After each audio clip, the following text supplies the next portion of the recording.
Okay, the next letter is, why am I finding fault with my partner, every partner?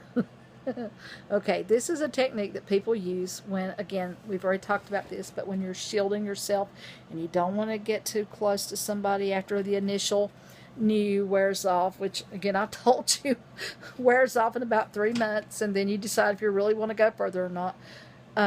Sometimes people really think that they want to be with somebody. They really think that.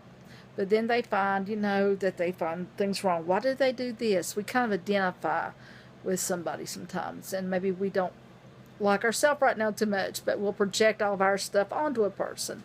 And we'll say, I don't like this, or why did they do that, or, I don't like the way their eyes look. I don't like the way they smile. I don't like the way they talk. I don't like the way they do this.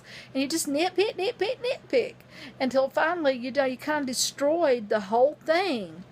And the reason people do that is it's a protector. It keeps a person at a distance. It keeps them safely tucked away, and you end up alone eventually.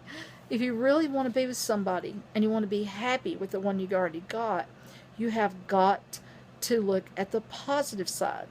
There is a fact. This is a fact. I read this somewhere, so no, it's true, that the happiest couples are those couples who willfully choose to wear rosy glasses, and they see their person through those glasses, and all their flaws they tend to diminish, and all their finer qualities they tend to emphasize.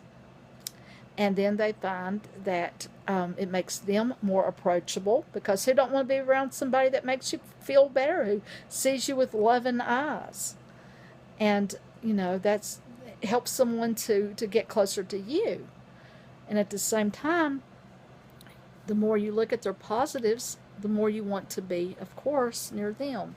You don't overlook things like someone being brutal or, outright really not healthy for you. Use your common sense, and we all know you have it.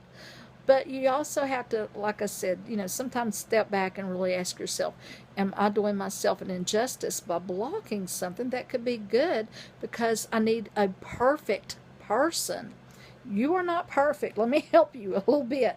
No one is, Like my old preacher used to say, you got to look, if you're pointing at somebody, your thumb is pointing right back at you, or actually 3 fingers and a thumb are pointing back at you. So you got to remember, you're not perfect. You're not going to get a perfect person. It's a balancing thing. If the good outweighs the bad, you're doing good, so look at those good things.